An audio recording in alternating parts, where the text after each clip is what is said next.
Quad adalah NATO-nya Asia Pasifik, sama seperti NATO. Kemungkinan besar Quad juga akan ekspansi. Tujuan NATO adalah mengkonten Rusia atau musuh dari timur bagi Eropa. Sementara Quad adalah mengkonten Tiongkok. Mengkonten, supaya paham, kita sederhanakan artinya, yaitu mengkontainerkan suatu negara, dikotakin agar tidak bisa berkembang. Kita menengok sebentar ke sejarah di tahun 1900-an, di mana di seluruh wilayah dunia semua dalam keadaan tegang, bersiap perang. Perangnya adalah perang perebutan wilayah.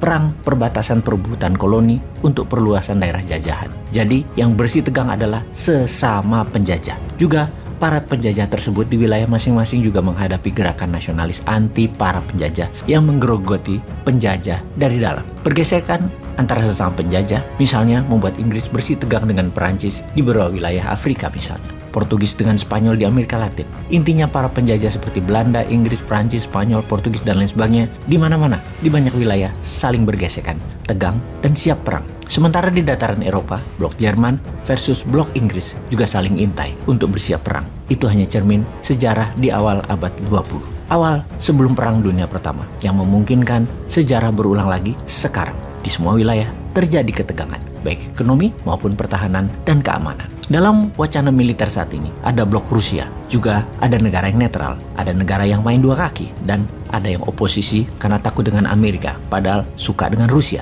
dan ada yang memang berlawanan dengan blok Rusia. Kalau dalam wacana ekonomi, ada dua blok besar, yaitu J2 atau G2, karena hanya dua negara yang bermain, yaitu Tiongkok dengan obornya yang sudah mengikat 70 negara, yang kedua Amerika dan blok sekutu barat dengan mengikat melalui dolar. Obor adalah economic war tool, juga dolar adalah economic war tool, senjata perang ekonomi. Sahabat semua, informasi kali ini didukung oleh balamudacamp.com, sebuah kegiatan untuk remaja di masa liburan sekolah untuk membangun nasionalisme, leadership, membangun bakat, serta program young entrepreneur. Dididik langsung oleh pasukan elit militer, dosen Lemhanas dalam 4 hari 3 malam di barak militer. Camp Bala Muda di Bogor. Sahabat semua, daftarkan segera remaja kita di balamudacamp.com.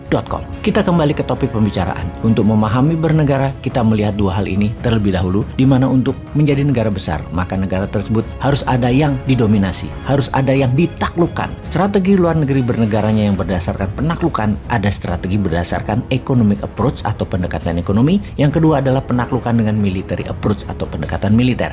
Kita ke pendekatan militer terlebih dahulu. Kita bicarakan tentang Quad sekarang. Kita sudah diinformasikan bahwa Tiongkok sedang melakukan strategi geopolitiknya di negara-negara selatan Pasifik yang dilakukan berbarengan dengan Quad Summit di Jepang baru-baru ini. Tiongkok berencana membangun kekuatan politik dan militernya bekerja sama dengan negara-negara selatan Pasifik tersebut. Bayangkan, di saat ketegangan di wilayah Eropa terjadi, ketegangan di wilayah Pasifik pun meningkat. Apa yang dilakukan Tiongkok? Seperti yang kita ketahui, pendekatan Tiongkok adalah pendekatan ekonomi. Tiongkok menjanjikan membangun sebuah wilayah karena hal ini di negara kecil-kecil Kepulauan Selatan Pasifik di sisi Tiongkok. Tiongkok ingin kebebasan menangkap ikan di wilayah tersebut. Itulah akal-akalannya Tiongkok. Ingin membantu, namun aslinya adalah ingin mendapatkan hak penangkapan ikan wilayah tersebut. Kalau di negara penghasil sumber daya alam, kita semua sudah tahu strategi Tiongkok mengambil sumber daya alam di barter dengan pembangunan.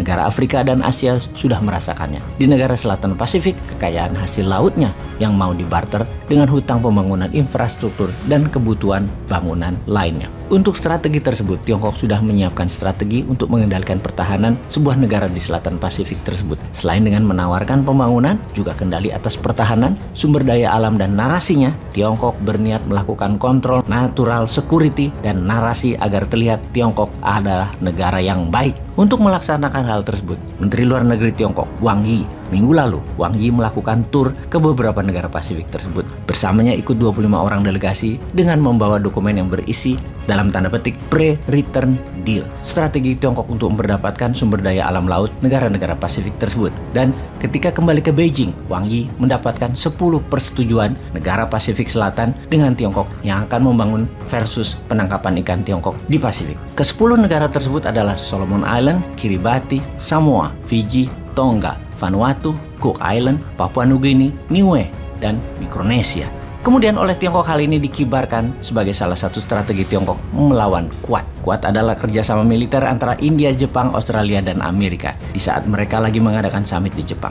Tiongkok memprovokasi kerjasama ekonomi dengan 10 negara tersebut. Kita ke summit Quad sebentar. Dalam kesepakatan Quad kemarin, Quad memutuskan akan meluncurkan sistem kemaritiman berbasis satelit yang khusus memonitor kegiatan illegal fishing yang dilakukan oleh Tiongkok di wilayah Pasifik sampai Samudra Hindia. Untuk mengcounter tuduhan illegal fishing tersebut, Tiongkok melakukan deal dengan 10 negara Pasifik agar menjadi legal. Isi dari pre-written deal Tiongkok dengan 10 negara Pasifik adalah Maritime Special Plan termasuk izin memancing, pelatihan militer laut, bantuan teknik vokasi, pembangunan pelabuhan. Perjanjian tersebut juga mengizinkan pelabuhan tersebut untuk menjadi pangkalan militer laut Tiongkok. Bahkan hingga film Mandarin diberikan gratis masuk dalam perjanjian tersebut.